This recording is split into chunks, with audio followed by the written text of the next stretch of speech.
All right, good morning and happy Tuesday. If I say it's Monday, please pardon me. Are we going to do it all over again this coming weekend? I hope not, but we're looking at this possible nor'easter Saturday into Sunday, at least according to the Euro model. And I'm watching this. Last night I was kind of geeking out a little bit watching this possible nor'easter headed our way this coming weekend, but still plenty of time between now and then, and I will be keeping a very careful eye on it. I hope you're shoveling out. You're doing okay. Your neighbors are doing all right. God bless DPW staff and all of those who are driving plows privately, commercially. No matter who you are, where you are, I'm sure you're tired. Just a great big thank you for everything that you're doing and have done it all winter, but especially since Friday. It's been crazy. While so many of us are staying home and cozying up on the couch with our fluffy blankets and being with family and popcorn and movies, you guys are out busting your ass. And on behalf of all Vermonters everywhere, just a great big thank you for sacrificing sleep and time away from your family to keep our roads as clean as possible. And with these temperatures being what they are, I think it was 1 degree this morning here in the Granite City, not easy. So don't crowd the plow. Give them plenty of space. Give them some kudos. Throw some love at them on social media. And just a great big thank you. We got a busy community calendar, especially for the second half and later part of the week. Weather forecast is pretty much calling for some cold temperatures that are going to stay with us a little bit longer. Tuesday, today's high, they're saying around 17 degrees only.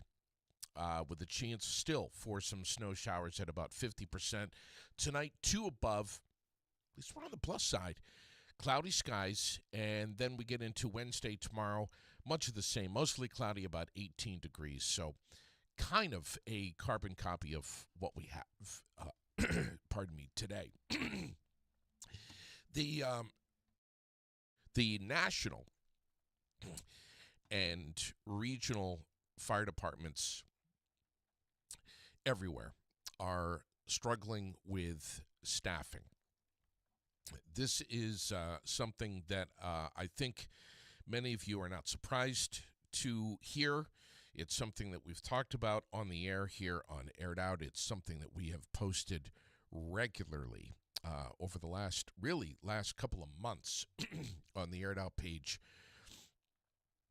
Sharing posts from our local union, Local 881 from their social media onto the Aired Out page, and it has garnered quite a bit of reaction from the populace, not just here in Washington County either. I've seen comments from everywhere.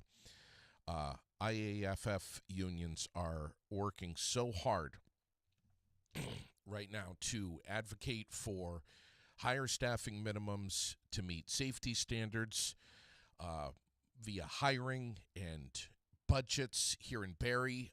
This is most certainly the case.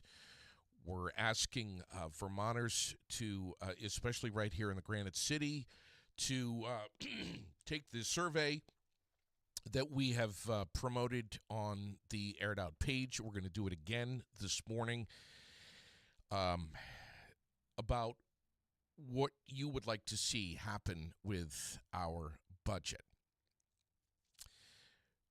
Next to me, Will Bennington and Zach Tillinghast, firefighters with the Barrie City Fire Department and members of Union Local 881.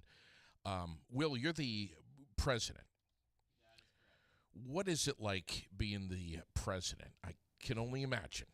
Well, I mean, it's a huge honor and privilege to be able to represent the 16 other hardworking guys that comprise the Barrie City Fire Department and local IAFF Local 881.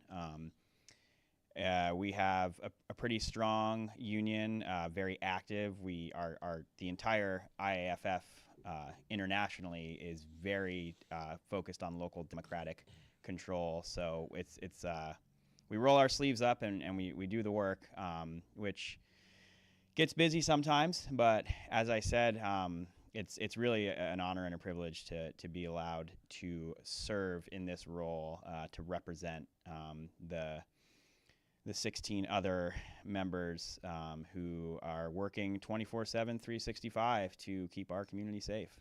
24/7, 365. That's it, man. Gosh, I mean, there's no, you guys, are there any locks on the doors anywhere at the fire department?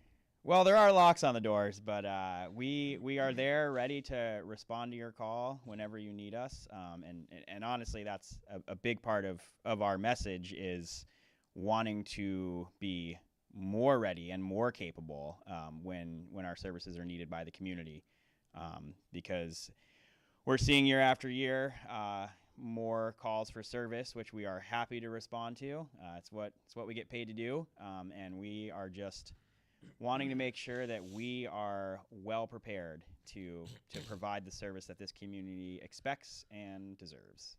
The union highlighted that even at full staffing, EMS has had trouble responding when multiple calls are coming in simultaneously.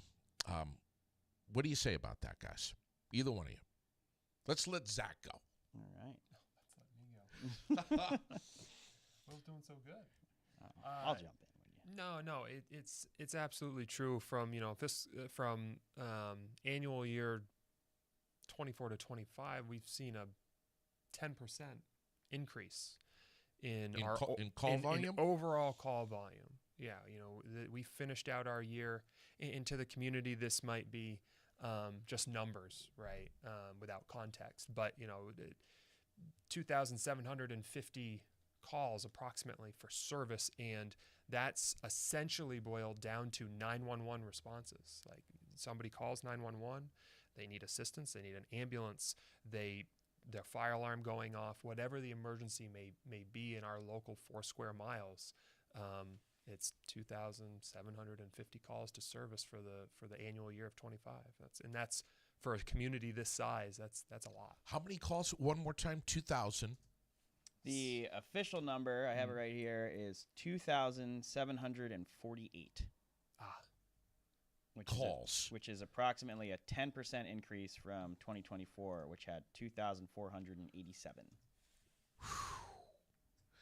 I mean, I was just telling you guys off the air that just in the short amount of time that I'm here on North Main Street, 5 days a week, it seems like over the last couple of years, I'm hearing the sirens. I'm seeing you guys moving past the studio here. It seems like more. So I'm not imagining that. It's not a fiction of your imagination. Okay. So collectively, do you think the union is aligned with its members with agreement that there's some serious staffing challenges right now? Do you think everybody's on the same page here? Yeah, I mean, our union, we had a motion that passed recently in a meeting to advocate for 4 additional full-time positions. Those would be union positions that would meet all of our minimum hiring requirements. Currently, firefighter 1, advanced emergency medical technician. All of our staff is cross-trained in fire and EMS, which we believe is the most cost-effective model of providing our side of emergency services. Obviously, there's the police department side of the building, but our side, fire and EMS, the most cost-effective way of providing that service is cross-trained staff. who can respond to fire incidents and EMS incidents. Sometimes they are one and the same, so that's the union is aligned in wanting more staffing, and we know that it's a big ask on the city. We know that there's a lot of needs in the city, and that the city budgeting process is a complex task that department heads, the manager, city council, and then ultimately the voters have to figure out and weigh in on. We just think that it is past time to increase the staffing levels at our department, which haven't changed since 2004, I think. Really? Yeah. On shift staffing was last progressively updated in 2004 when they went from a model of 4 shifts of 3 to 4 shifts of 4, a hiring of 4 people. So it's been over 20 years since we've had an increase of boots on the ground who are running the 911 emergencies on a day-to-day basis. And our current model, for people who don't know, and this might be a little in the weeds for some people, but it's sort of a understaffed model. So we rely on off-duty staff coming in whenever there's a call for service to maintain our minimum. Our minimum, which is written in our contract, an agreement between the union and the city, we will maintain 3 people at all times. Obviously, if you have 3 people on duty and there's an ambulance call, that's at least 2 people going out the door. So we call back 2 additional staff. It's voluntary callback, but we call it emergency callback or callback coverage. And that requires people who are off duty, should be resting, recovering, spending time with their families, running errands, whatever, to drop what they're doing, come in and spend an unknown amount of time at the station ready to respond to the next call. And we're compensated for that. It's not volunteer work, but we try our hardest. Most of us try our hardest to be available when we can to cover the city. But that model has been in place since 1974 or 1973. And it's a model that, just like the volunteer fire service, which a lot of Vermont communities, that's what they're served by, is struggling to find volunteers, people who have the free time to commit. Our staff is struggling to find the time to come in and cover calls. We do it as much as we can, but people have kids, they have lives, they have lots of things going on. We live in a busy world, a little bit busier than 1974. And I think that's an important point too, is in the 70s, it was a lot more common for a family household to have maybe one breadwinner in the family and one person to take care of kids. Yep. I grew up under that model. My father was a fireman for 31 years, mainly with the city of Montpelier. And, my mom was a stay-at-home mom, and I really appreciate her for that. And it worked for our family at the time. Yeah. But now you're seeing most of our staff are dual income families. Yeah. Childcare is incredibly expensive. So with the flexibility in our schedules, a lot of our members try to manage, primarily watching their kids or trying to figure out a way to not have to utilize daycare, which are all new changes in our society that have changed how we have to approach this occupation. And that's not just Barrie. That's the state of Vermont. That's the country. That's well beyond the local challenges we're facing here. It's everywhere, and it's cultural change, right? It's in where we feel that just as much as everybody else, it affects the volunteers, who are even more strapped in that respect, and it's changed the dynamic for us over the last several decades for sure. If you had to guess what percentage of staff were taking advantage of overtime coming in, especially in the middle of the night, what would you guess? I don't know if I could make a good guess. I will say, and Zach is a captain, so he knows this more than I do. But middle of the night is the time when there's often just one person sitting at the station alone because Yeah. I'd say once it hits midnight, people come in a lot less. I would say there's again, these are really rough, non-analytical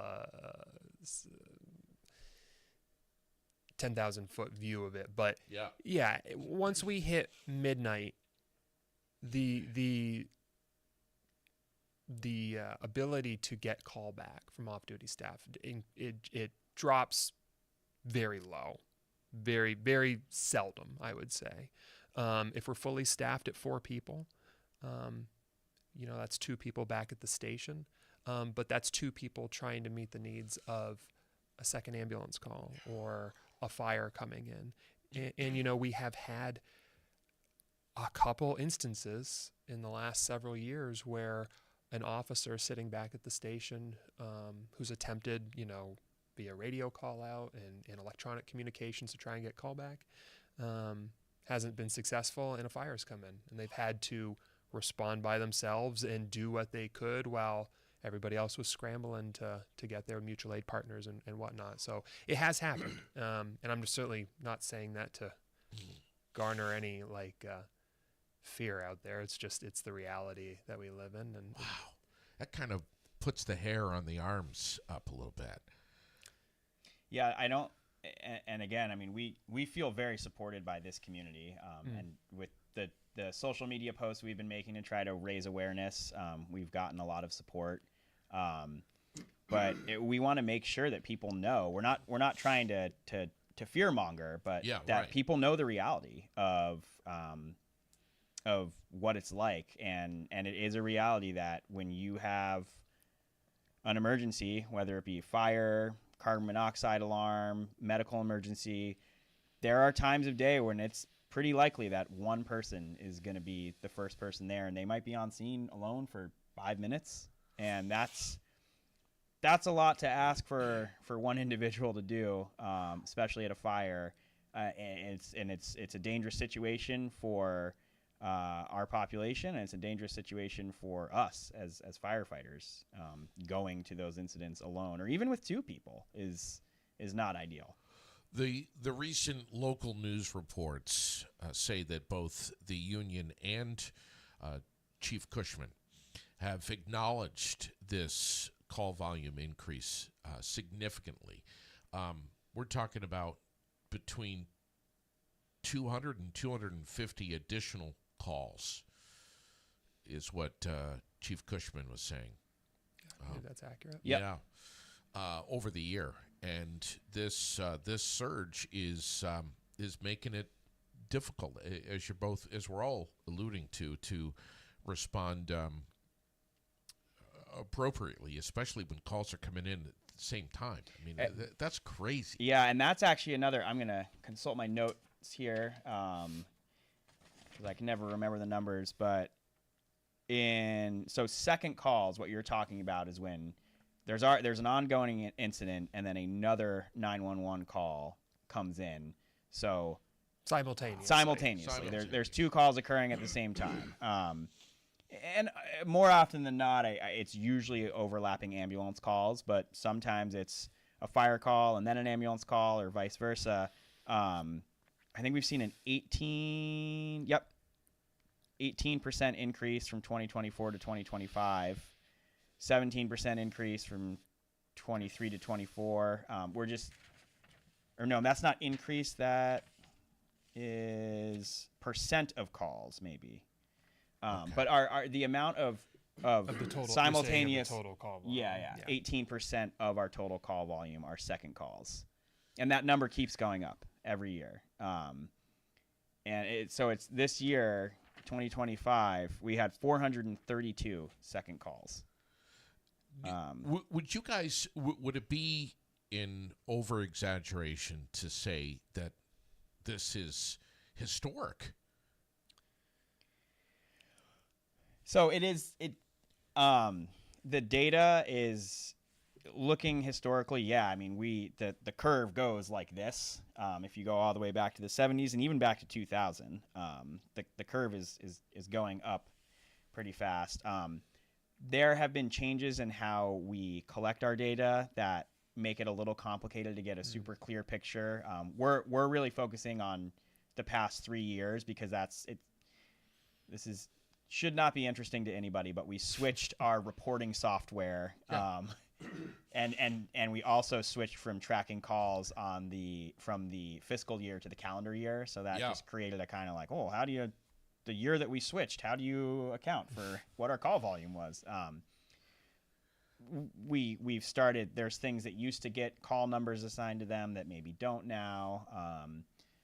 But yeah, I think it's historic, but I don't think it's going to be a point in time. I think it's going to keep happening. And I think everyone out there who's forecasting, especially on the EMS side of things, anticipates that call volume is going to continue to rise. What about mutual aid? How much are we relying, Barry City, on mutual aid? We've been requesting mutual aid more, obviously, as our call volume and our second calls have increased, but we've been utilizing them less as a overall percentage of our calls, meaning we are able to. You asked about what percentage of guys are utilizing that callback and coming in to work overtime, and it's enough that we are covering those second calls fairly often. But we do have numbers there. We requested mutual aid in 2025 107 times. And that's, I think, 22% of our calls we used mutual aid for in 2025. I see a comment here, and we're getting lots of them. And it says, by all means, hire more people.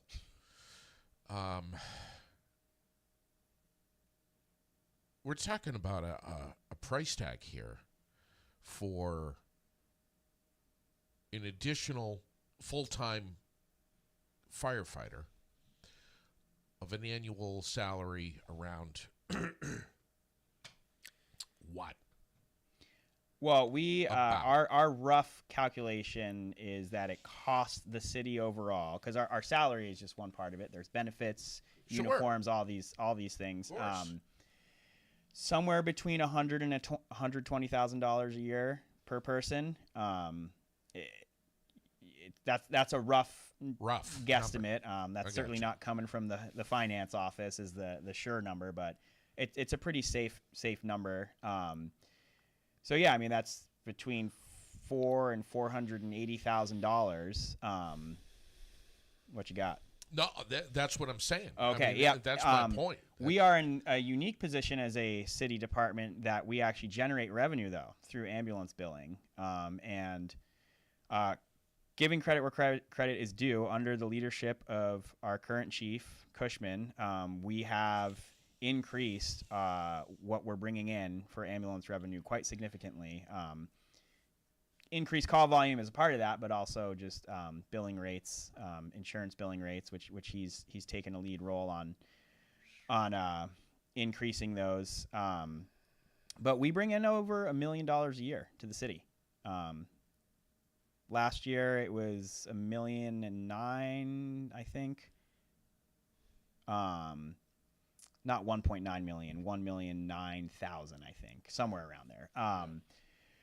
But around $1 million a year. And that money goes into the general fund, and it gets used for all sorts of things. And I think what we're saying is, we would like to look into that money and that revenue source as a way to get us more staffing. And more staffing means we can cover more second calls without relying on overtime. We can cover more third calls. And every time that ambulance goes out the door and transports someone to the hospital, that is billable services for the city. So it allows us to bring in more revenue. So That's really the avenue we're going down. Is it possible, and we think it should be, to reallocate existing revenues to support more positions. That's it right there. Reallocating. And that's why we're all here today talking about this.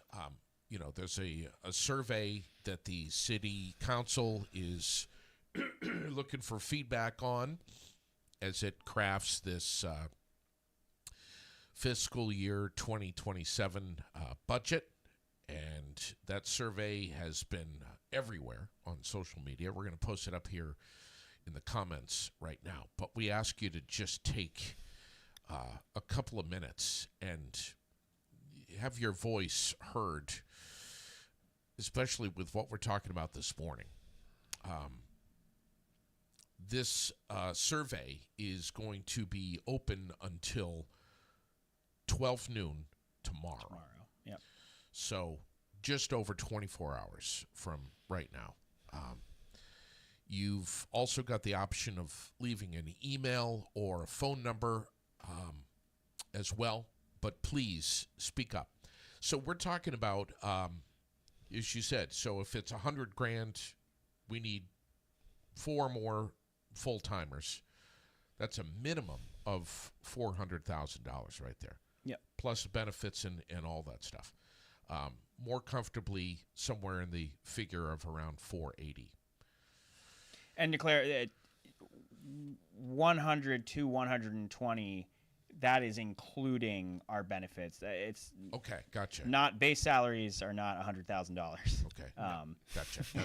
That, okay. If people want to advocate for that, I don't think any of us are going to fight against it. But Sure. that's we feel very, very comfortably Sure. compensated for the work we do. But it's not. That's the 100 to 120,000 is trying to encompass insurance, Sure. Benefits, uniforms, new gear you need for new people. I've seen the posts on social media from Local 881 of ambulances going out, fire going out.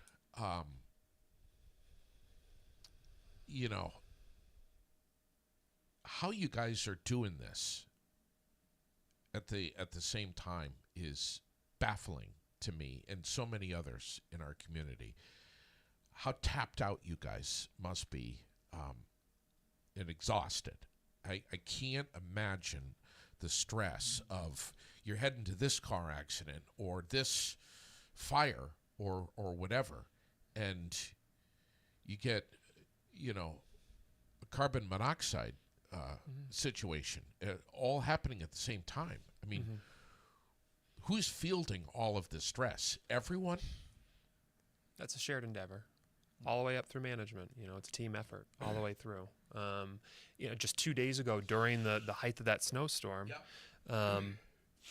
Shift 4, kudos to them. They fielded 18 runs for service on top of how many inches of snow? Yeah. And they did it without somehow calling in mutual aid one time.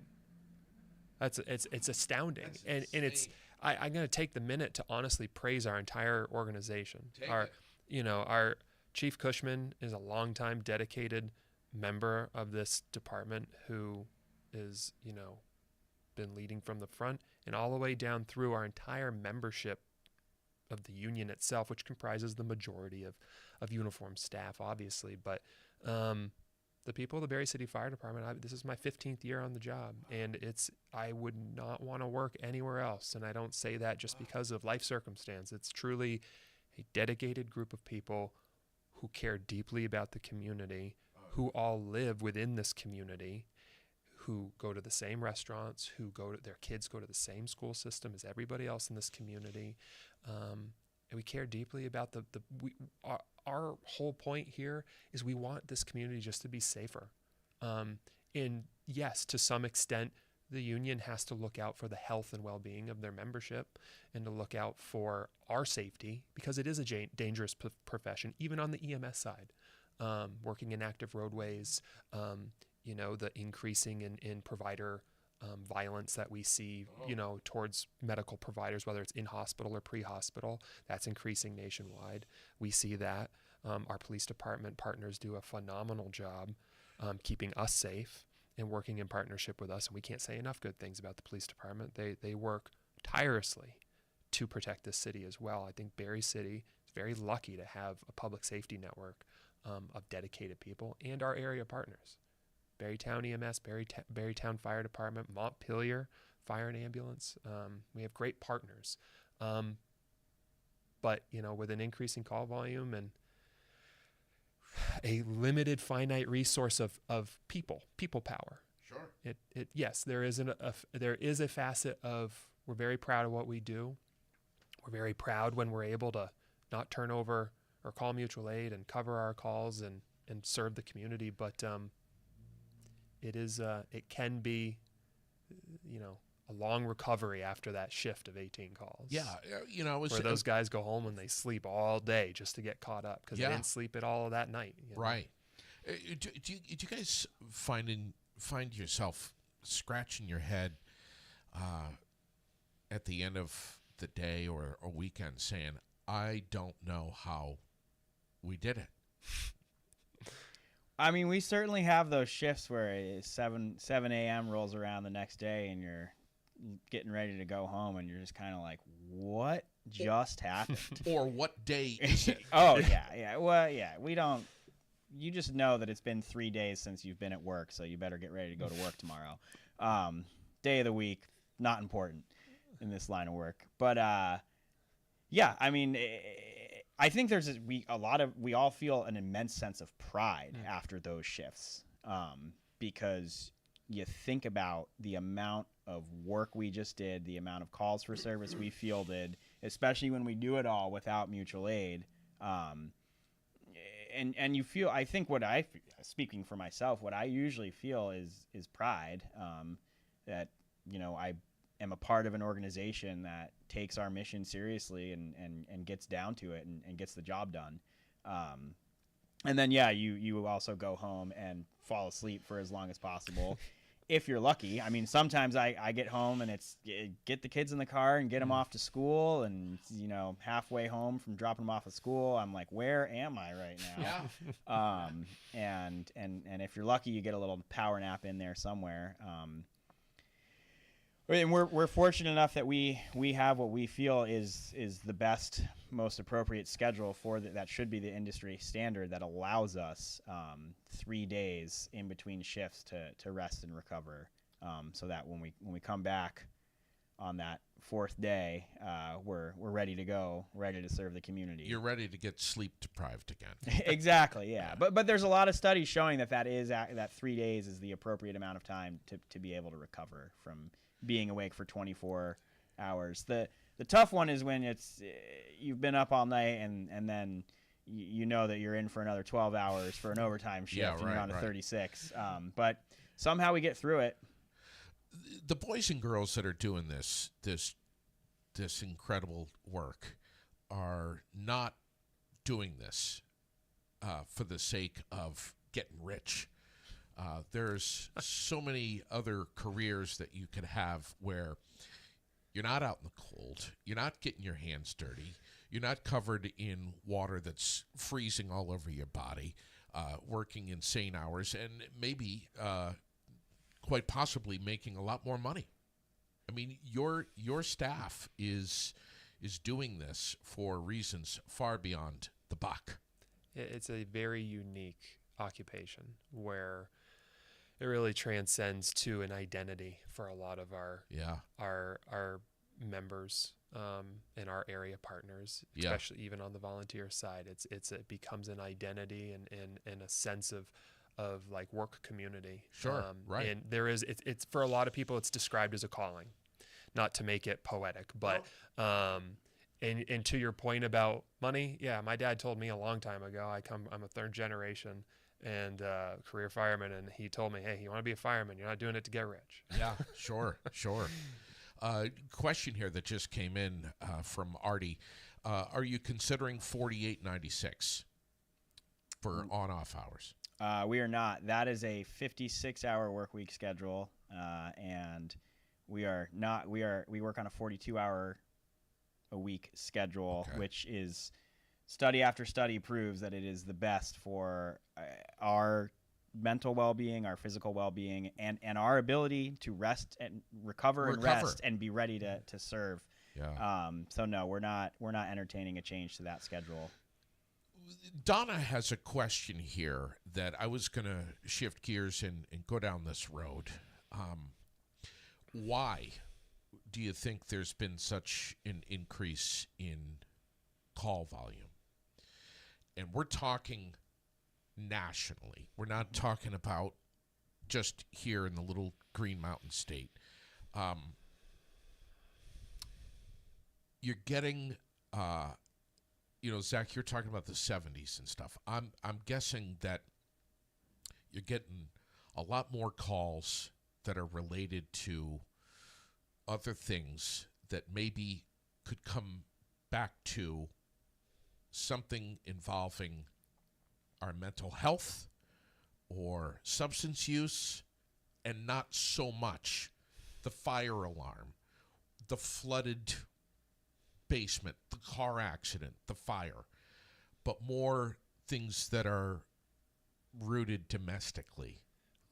80 approximately 80% of our total call volume is EMS, is medically related, and we are we are a link in the medical system. Pre-hospital EMS is just a link of a very complex nationwide network, in hospital, out of hospital, where we are far from any. I think it would hard to maybe put a finger directly on exactly what is the societal driver, I guess, is what you're asking. Yeah. But I think we all watch enough news to know that nurses, doctors, hospital systems across the nation are struggling to figure out how the whole system, from the top to bottom, from the time you call 911 to the time you're in ICU getting, really critical treatment, how that entire system from the top to the bottom can be optimized and made better. Sure. Wow. Yeah, I mean, I think a simple answer of why is people are calling 911 more. It's people need our services more. That's why we're going out the door more. If anyone knew the magic answer of how could we decrease call volume, and it was easy, we'd snap our fingers and do it. But I think the reality of it, I mean, we all know people are struggling out there. It's hard times for folks, especially just going all the way back to the pandemic. That really, and the call increase was happening before that, but there's a lot of people who are struggling out there, and a lot of times when people are struggling physically, mentally, financially, whatever, something happens that causes them to need to interact with emergency medical services. And we have there's a lot of great community efforts, and state, local, and federal efforts trying to kind of bring disciplines together to figure out how can we deal with some of these overlapping issues we're seeing around substance abuse and mental health, because that is certainly, it's part of it. And it's all very complex, and these are big issues that aren't going to be solved overnight. And that's why we really think we need to address this staffing issue, because we know that even with a lot of the initiatives that are out there right now, it's not going to be instant change. It's going to be slow progress. And we're on board. I mean, we are often brought into different initiatives. We participated, maybe it was 2 years ago now, in this pilot program to distribute cell phones, to try to link people up with recovery coaches. That was spearheaded by the hospital, and us, Montpelier, and I think Barrytown were all kind of the test sites for that. And anytime an outside agency or organization approaches us, and generally it's through administration. People aren't approaching the union directly, but we're the people playing it out. We're always more than happy to try whatever we can to get people access to more resources, figure out different ways of accessing the care they need. But ultimately, people call us when they think they are having an emergency and need our help. And there's an old adage that when it's no one else's problem to solve, it's the fire department's problem to solve. Yeah. And I don't say that flippantly. I take great pride in being a part of that. Like we are. Yeah. If you got a problem out there, like we're a group of dedicated, highly trained, skilled problem solvers, and we will come try to help you figure it out. Jeez. Not a guarantee we'll solve it for you. Yeah. But we'll give it our best. I'm listening to you. I'm thinking of Washington County Mental Health and Capstone and all of the area churches and services around here that are doing all they can to great work. to Great step work. step up and offers so many resources.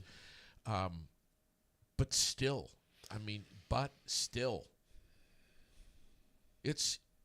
it's amazing what's going on. I mean, look at this. Right here, we could walk within minutes from where we're standing right now to so many different services for meals, food, help with finances, occupational help. The list goes on and on. But still. So many of us are struggling, and it creeps in to all kinds of homes. Yep. No matter what kind of job you have, what kind of car you drive, the stress of every day has made its way into so many lives. I don't know of anyone who's exempt from it. Yep. Yeah, I mean, we see people when they are often having the worst day of their lives, and we see people from all walks of life. Sure. All walks of life in those situations, because emergencies don't discriminate. Yeah. They happen to everyone, and that's why we want to make sure that we're taking every step we can to be prepared to respond when people need us. And I will say, going back to something Zach said about mutual aid partners and kind of what you're talking about, the greater Washington County area, if this was just a Berry City problem, it would be, we'd figure it out. We'd rely on mutual aid. But every town around us is experiencing the same. They're experiencing call volume increases. I think Berry County MS just had their busiest year ever. East Montpelier. Yeah, everyone. Montpelier just had their citywide staffing study, which called for the same staffing we're asking for, and we have a higher call volume than they do. So they had a staffing study that said you need 4-person minimums. They need to hire additional firefighters, and we run more calls than they do. It's 5-person. Or 5-person. 5-person shifts. Shifts, yeah. Yes. 4 minimum. Oh, yeah. Essentially the same staffing levels that we're asking for. But my point is, we can't just.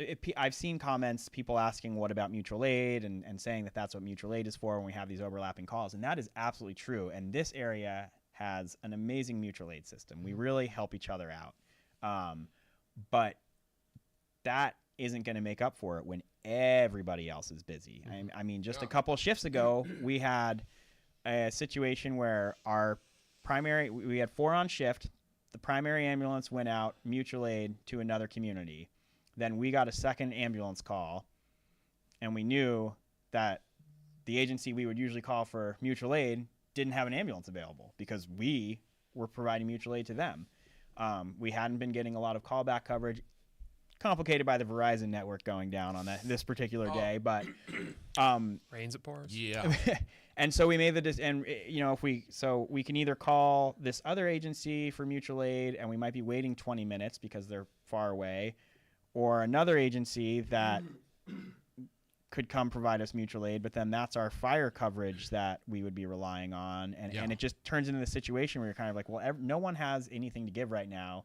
So we just need to leave the station empty, send our second ambulance to the second call, and hope that somebody comes in. And, we often get one person to come in, but then that means, and this has happened, Laurel Street fire last year, both ambulances were out. Fire happened. Thankfully, there were 2 people, maybe one on their way in, ready to respond. But still, you think you're paying for 4 people to show up in the fire engine, and you get 2. You guys are stressing me out, man. We don't want to. Just listening to you. I mean, this is seriously. This is absolutely amazing to hear this. Yeah, on the other side, which we all are. We're hearing this. Yeah, and we don't want to alarm people. We are. No. We're gonna show up. We're gonna take care of you. We have mutual aid, but we are talking about. I mean, we could be talking about the difference in minutes, which right, of course, in a modern fire, minutes really make a difference. Sure. You only have so many vehicles, and you only have so many humans to operate those vehicles, right? Yep. Damn. Comment here that says, unfortunately, staffing has and is always an issue on trucks. Cities don't want to properly man them. Always should be a minimum of 3 on an engine and 4 on a truck. The public calls 911. We show up. They don't know what is involved with staffing. What do you say about that? Well, the National Fire Protection Association minimum is 4 on an engine and 4 on a truck. I think they've recently increased it to basically just 4 on every apparatus. But point taken. Yes, the gold standard for a single family dwelling structure fire is 4 on an engine and ideally 4 on a truck. Both getting there around about the same time. And we're not asked. I mean, that would be great if we had 8 people on a shift and an ambulance and an engine company and a truck company. Right. We know we're not getting the FDNY here. Yeah. And that's not, we think what we're asking for is an appropriate scale for our community. What if someone in our community, someone listening, whatever, says, you know what, I live here. I love my community. I want to be a fireman. I want to volunteer. Is that allowed? The fire department does have a call force, but it's not volunteering in the sense of volunteering. And as a point of clarification, the state of Vermont still uses the term volunteer, but there's actually a probably large percentage of those volunteer agencies that get either a stipend or paid per call or an hourly rate once they're on the clock, just to entice people to be able to participate in a more rural setting. Our call force works in that type of same situation where it's an auxiliary to assist in large-scale incidents that do occur. And, it's an hourly wage set by the chief. We need that. We need that badly, right?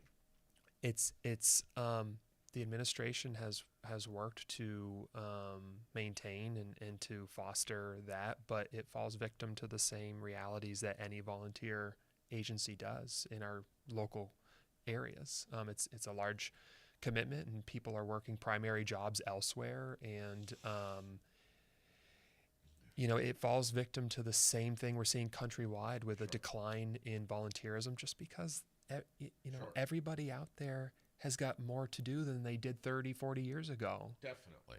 It's just the society has made a shift, right? And we're trying to, I think locally, regionally, nationally, we're all just trying to find a way to tweak the model to to catch up with that societal shift. Yeah.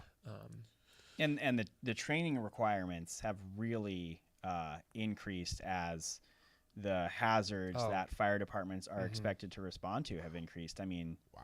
Zach is a Vermont Fire Academy instructor, so he knows better than I do. But people say that when you take your firefighter 1, your initial certification, which is our minimum requirement for hiring, the hazmat textbook, hazardous materials section of the course used to be like, I don't know, this thick, and now it's like this thick. Sure. It's its own textbook. Wow. And that alone is just it's a lot to ask. And this is a challenge that volunteer agencies are facing as well. Is just the training requirements have.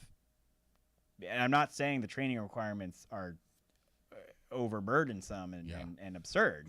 It's just that the things we respond to are more complex, and we're trying to get better at responding to them, and so it requires more training, and it's a lot to ask of people to do it if it's not going to be their full-time occupation.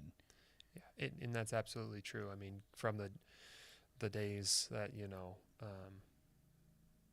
my dad was getting started, in the fire service, the training requirements have like tripled. I mean, in hours per course. I mean, if I put on a firefighter level 1 course, it's not like a 2-month get you up and running thing. It's a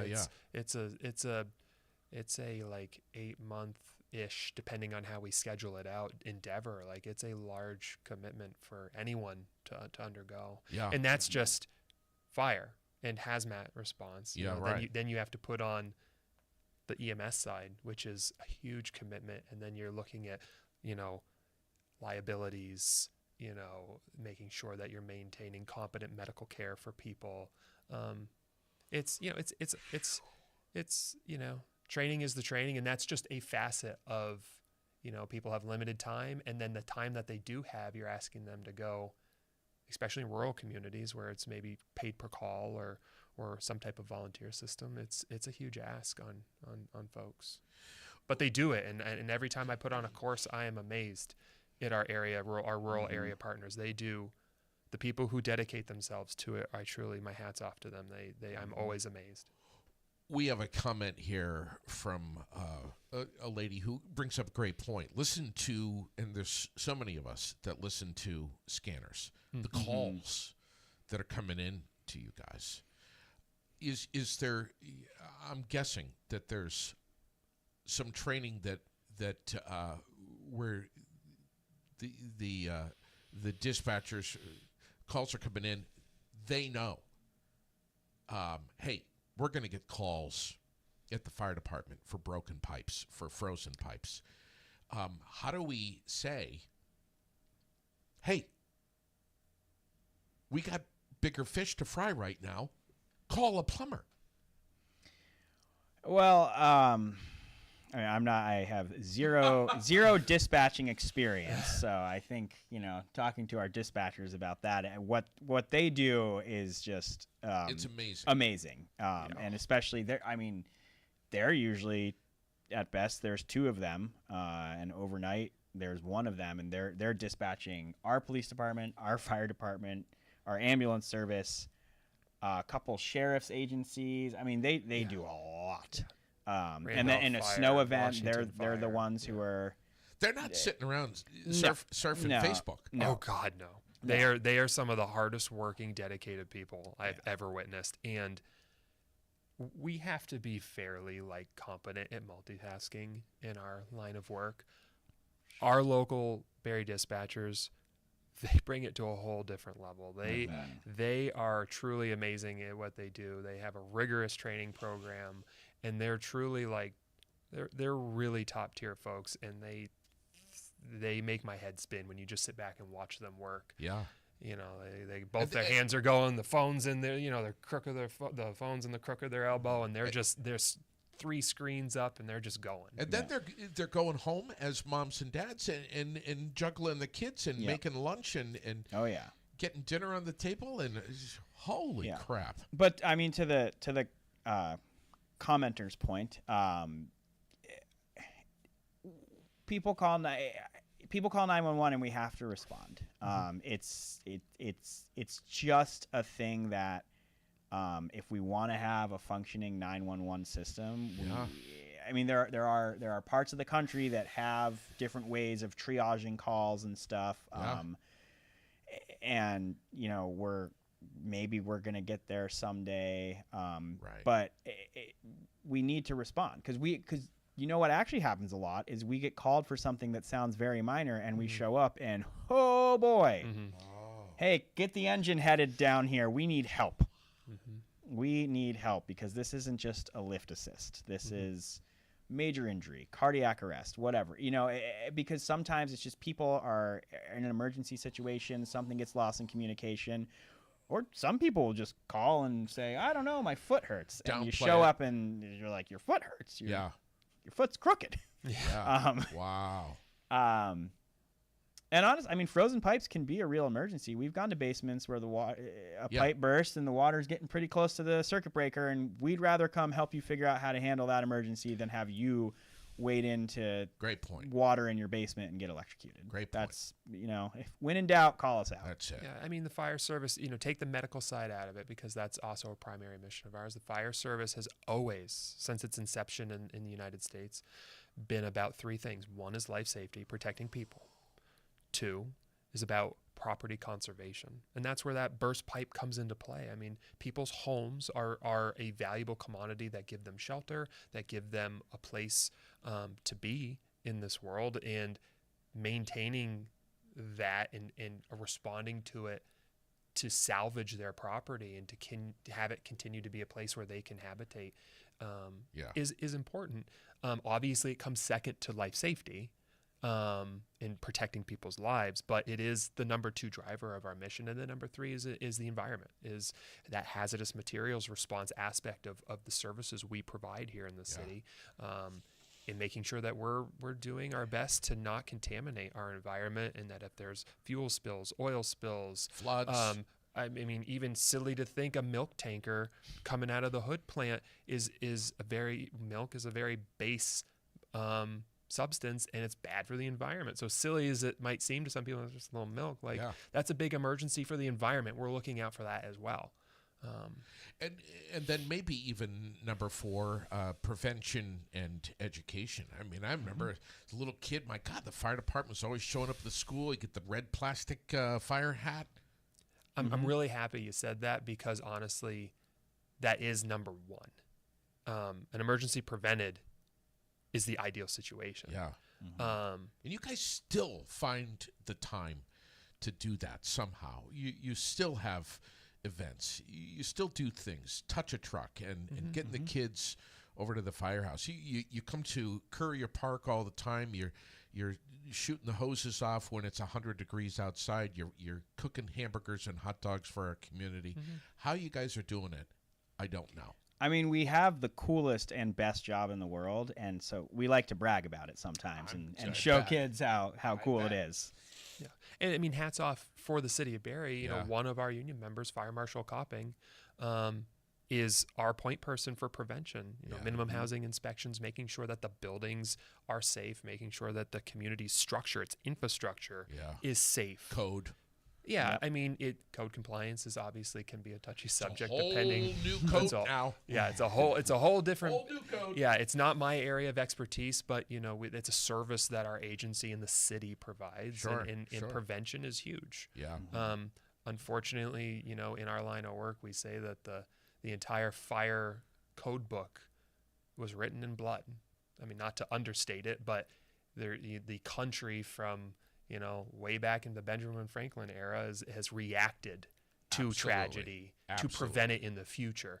And, we try our best to be proactive and to prevent these tragedies from happening in the first place. What are you going to, finally this morning, are you going to budget present tonight at City Council? We have not been asked to present before City Council. We've been in pretty open dialogue with our chief about our request for more staffing, and we have sent a formal letter to the city manager making the request and offering that we are more than happy to present before council, one-on-one meetings to talk about budget specifics, whatever. We understand that it's not our job to come to build the city's budget. wanted to raise the issue. And not that it was news, I think, to anyone in City Hall that we were facing staffing challenges. Sure. But let them know that we're thinking about it, and we have come up with what we think is a pretty reasonable solution, and that we're more than happy to have a seat at the table if offered, or to present our perspective on the matter. But no, I mean, I think right now we're really just trying to share information with the public so that people can make informed decisions about how their valuable tax dollars are spent, and how they want to see the city invest in different parts of the city. I mean, obviously, people have a lot of feelings about the roads. And again, hats off to DPW. We see how hard those guys work tirelessly. I mean, they were out through our parking lot 3 or 4 times just last night after being up for who knows how long plowing through the storm. So every city department is facing issues, and we just wanted to make sure that we're advocating for our staff and for the service that we provide for the city. So yeah, eagerly awaiting an opportunity to share more with the council, but yeah, I love having this opportunity to come in here and chat with you and share. A lot of people listening, it seems like. So hopefully we shared some valuable information with people. Yeah, no, I think And got 'em you have. thinking. It's opened my eyes big time. It's beyond just, hey, we have a staffing shortage. There's a much bigger picture here, more systemic issue, I think, to look at, and it's complicated, as you